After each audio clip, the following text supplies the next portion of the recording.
A celebration of the greatness of Michael Jordan and that effort and commitment. Jordan, first shot of the second half goes. 11 for Michael Jordan as he hustles. I didn't time it.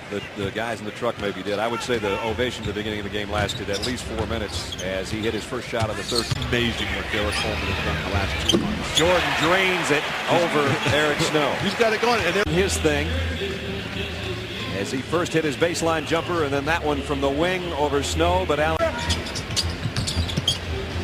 Iverson with the answer. And came back on the other end with a crossover and the jumper on the baseline to have the answer. And then Eric Coleman. And here come the Sixers. Iverson again behind the back. This time McKee. Philly looks terrific. And Doug Collins says, we got to call a timeout. Break. Iverson sneaks one to McKee on the 3-on-1. It's 67-50 Philadelphia. And we can't wait until everybody's home with their families, and thank you for being there for us. Steal by Iverson. Behind the back again. It's getting to the old hat. McKee is living off Iverson's assists right now. Iverson has done this so many times. The block, tremendous defensive player, Allen Iverson. But in transition, you would think that Washington might start anticipating he's going to throw that behind the back. And then 4 points is what he has right now. But it's also great to see the class and dignity that we're witnessing from Michael Jordan. It will have to be an embarrassing moment. His team's getting just blasted here. He and Iverson, I wonder if it's behind the back. Nope, he'll do it himself, but the foul by Van Horn. Crowd up for the 76ers. They're putting a licking on the Wizards right now. Then Iverson with Van Horn's follow. It is 89-64 at the end of 3. Beds, the Eastern Conference standings, that's how they look right now as Iverson steps to the free throw line for his 30th point. New Orleans playing terrific ball at this point. The crowd chanting. And they're getting louder.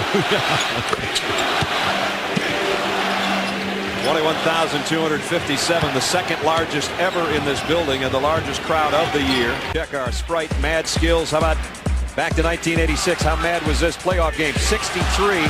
That shot over Larry Bird. Then Danny Ainge couldn't handle him in the paint. Whoa! There's Bill Walton. Throw it in, Michael. Throw it in over him.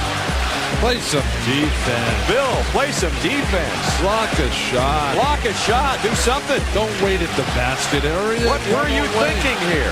Was he thinking at all? Well, he scored on the best of them. But disgusted side by, he said you can't teach if people don't want to learn, basically, in a nutshell is what he was talking about. Yep. You know, and one more thing.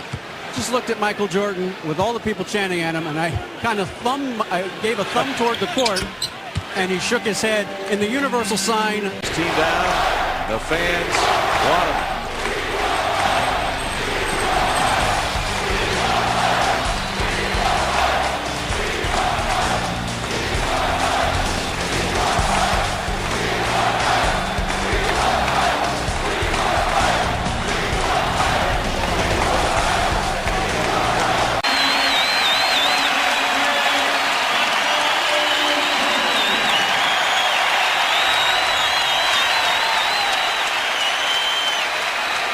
Michael Jordan. Oh, they called the foul.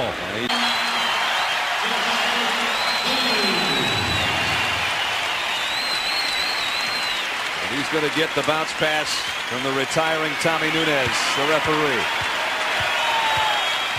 Let's check in with David.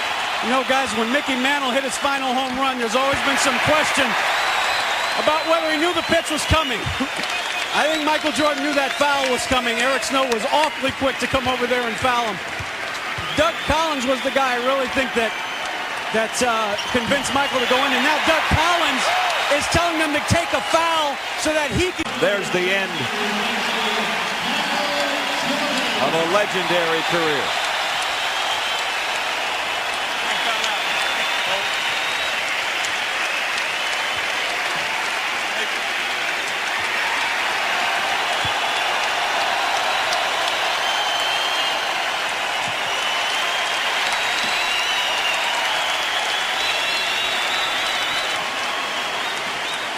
Michael, it's been an honor to call your games and a privilege to watch you play.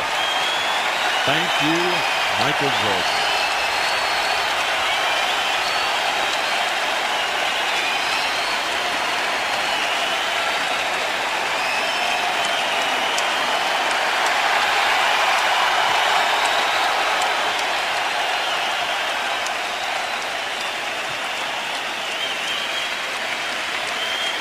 So the final point of a 32,000-plus point career came from the free throw line. There was nothing free in his career. He worked to become a six-time NBA champion.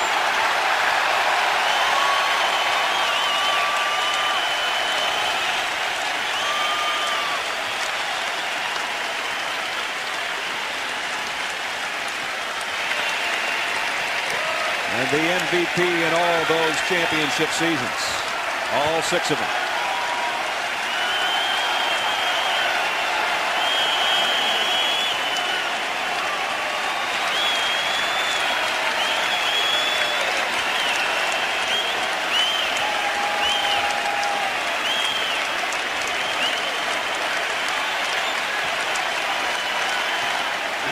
Amazing that after all the great memories, all the adulation, he almost seems embarrassed by what the crowd is giving him in Philadelphia. He would just as soon not have any of this. So Michael Jordan's 15 brilliant seasons is a 15-point night as he says goodbye to the NBA at age 40. And somebody better go get that ball. Eric Snow's got a pretty good handle on it. He's handing it to Derek Stafford right now as you speak.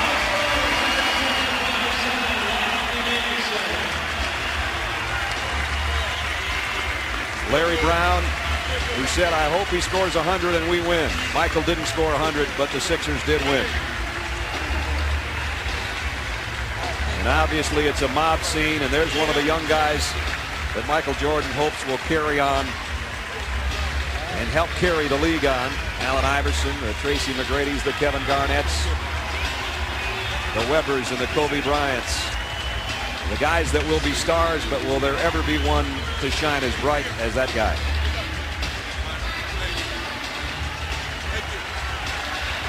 And now they play the famous song. I'm not sure there'll ever really be somebody that could be like Mike.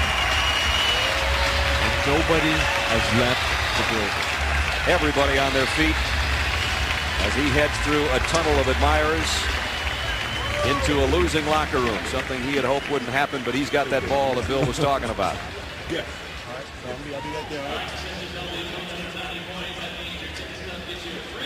Let's check in with Michelle. All right, standing by with Allen Iverson. First of all, you got home court advantage for the first round, but maybe more than that, what did this win do for your team's psyche? It did a lot. You know, we dropped 3 games in a row. You know, our confidence was down a little bit. The effort in those games were suspect in most parts of the game. And we just wanted to come out here and just give a good effort and fight real hard, and whatever happened, happened. You said before the game it was going to be an honor to play against Michael Jordan in his final NBA game. Tell me what you'll remember most about tonight. You know, just the atmosphere, you know, and how the people embraced them, and, you know, how they sent them away from the game. It was just special, you know, something I was just glad to be a part of. I feel like it's a tribute, you know, to my family and friends, all the coaches and teammates that I've ever had to help me get to the point and be able to be a part of something like this. And it's just an honor. You know, Michael Jordan meant everything to me. He gave me a vision. He made me want to play the game, so it's even more special. Going into the playoffs, how are you feeling health-wise? How do you think this team is coming together? I feel good. You know, my knee is not 100%, but I don't have time to worry about that now. You know, I have a mission that myself and my team, you know, have to complete. And, you know, whether I'm beat up or not, you know, it's not going to matter because the guys that I'm playing against is not going to care anything about it. So it's just time to go to war, and I just want all the guys in the foxhole with me ready to fight. Congratulations on the win. We'll see you in the playoffs, Allen. All right.